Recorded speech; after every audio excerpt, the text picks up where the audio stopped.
Hello there, this is Music Man 0150, also known as Gary, and yes, we are back to continue the digital cable television transition. This is part 3 of the video sequence of TV and cable and whatever else you want to call it. And right now it's about, well, I think it's closer to 9 o'clock p.m. And as you can hear and see by the little image there on the computer, that the cable analog system is still on.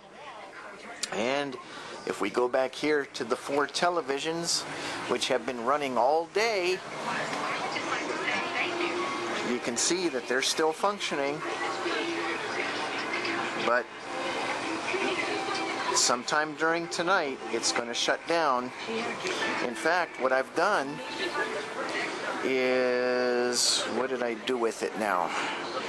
I have another cable. I found another cable, and what I want to do is, let's see, turn the lights on here. What I want to do is I want to connect a 5th television up to these. But first I have to find the splitter and the large cable, and I don't know what I did with it. But tell you what I'm going to do. I'm going to shut the camera off for a minute while I look for the material, and then we'll be back with more coverage of the digital cable transition. Okay, we're back, and I hope you can hear me over all the TVs playing. But as you can see, I got another television hooked up with the analog cable system. And what I did was I just ran a long cable, as you can see here on the floor, into another splitter. And then this splitter goes up to the one that I had going, up on the back side of the workbench. And that's where the other 4 are still connected. And you can see here, this is an old Time Warner cable splitter that they had given me way back when I first had the splitter, or the lines put in. So I was able to find that and connect it up and demonstrate the little RCA TV. Now this is the one that has the numbers. Remember, I was showing you on part 1 how the numbers go from 36 up to 95. Now I could show you how the channels work on this one. Right now that's on channel 3, and there's 4. I'm going to move back a little bit so you can kind of see everything. 5, and there's 6, 7, 8. See, 9's blank. We're just going to go real quick because I'm going to go all the way up to 36. But you can see how some of those are blank. I was just going backwards a little bit in case there was another one that blanked out separately. Okay, there's 36. I believe that's 36. Yeah, now watch. Now it's on 95. You don't currently have any such. And there's 96. You may qualify for. See, that's the ad for all digital cable. And on analog, see, it's on 96. Just getting a good picture of that, because this is going to be the last time that you'll observe this, and I'll observe it.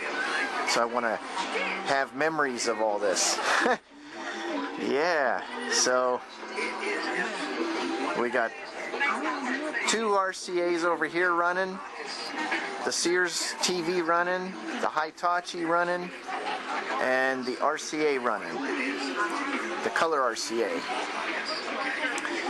And like I said, it's, well, we got a clock right here. According to the clock, it's 9:03, so we got at least 3 more hours, a little less than 3 hours before the analog cable shuts down, according to what they're saying. On January 30th, it's going to go all digital. So we definitely want to capture this, and as much as we can. One other thing I wanted to show you too, and I forgot to show you this the other time I was doing this, and actually I forgot to show it in part 1, but we can do it right now.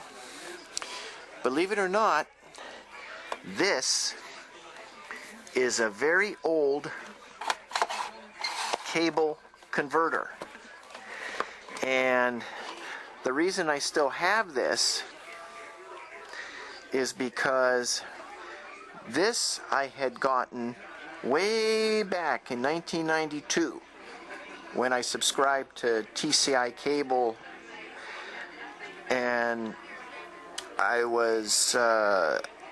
only had a TV that, you know, just had the dials at that time, and so they provided me with this box. And like I say, this was from 1992, and it's now 2018, so that makes this box 26 years old. And it does still work for right now. But come after midnight, or once they shut down the analog, then this box will be useless. So I ought to try connecting this up, and I can show you how it works while we still got the chance. So I think that's what we're going to do. I'm going to put down the camera again. I'm going to try to find another coax cable. I think I still have some left. We're going to connect that box, and to make it easy, I'm just going to go ahead and use one of those, I don't know whether I should use one of those TVs that are playing right now, or should I hook it to a different TV? I don't know how many sets I got left. I do have that one Panasonic TV left, but I'd have to split it off again. I'd have to split it again, and I don't know whether I want to go through that trouble. I think what I'm going to do is, I know what I'll do. I'll take this into the studio, and we'll hook it to the I was thinking of hooking it to the Apex, but I'd like to show you the Apex running by itself again too. Let me think about this, and I'll be back. Okay, I'm finally back, and what I ended up doing, as you can see, I dragged out the old Panasonic television and have the cable box hooked to it. Now, I want you to see something. You could tell that this box is so old that these buttons hardly work. See, I'm pushing on the down arrow, and it won't even function. And you got to push real hard on the top one, and it won't. You know, it's hard to push. 5 to 10 year survival rate. Power works a little bit, but you have to push on it hard. And then this other button here, that's an AB, because back when those first boxes came out, you had the choice of going from A to B. So, you know, for different cable settings, I guess. But those buttons hardly work. So, fortunately, I almost didn't find it, but fortunately, this universal remote here, I have it programmed for that particular box, and so we can use the channels up and down on it real easy, because the remote works good. And as you can see, the programming is the same on the box as it is, you know, if you have the cable line run into the television itself. But with this box, see, you can go all the way up to 45, 46, 7, all the way up to 86. But I'd like to show you something on this box while we still have the chance. Right now we're on 53. Now, when you go to 54 on this particular box, that's 95 on some televisions like I showed you before. Or actually, no, you know what that is? That's not 95. That's that channel 1 that I showed you on the Hitachi TV. Because then here's channel 5, our channel 5 in Cleveland, our channel 6 here in Youngstown, but it goes on 56 and 5 goes on 55. Then when you go to 57, that's the 95. To learn more about and then there's the digital ad and thank you for being from Spectrum, which is on 96, but on this box it's 58. At Spectrum, we're all... And then you go to 59, and then 60 and 61, and that's actually 97, 98, 99. And then it goes back to the normal channels, except they're 8 numbers up.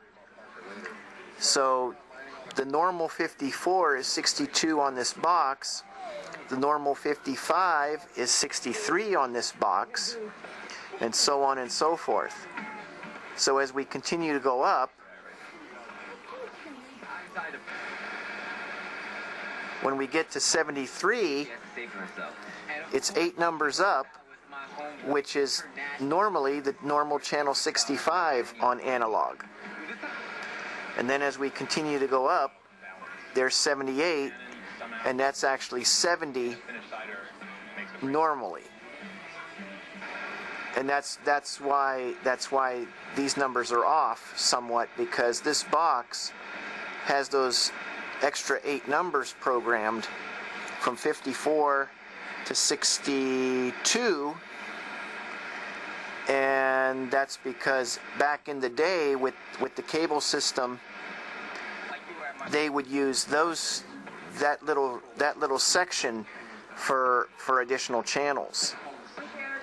But I was not ready. So once the analog goes out, this is no longer going to work either. But look how old school this is. You have an old cable box connected to an old television set. Digital signal. They also come with Black and white yet. That's not even a color set. No need for a Which actually works out really good, because I thought this would be the best way digital experience. Spectrum TV. to show what cable was like way back when it first started. So you have a cable box and a vintage cable box on a vintage television.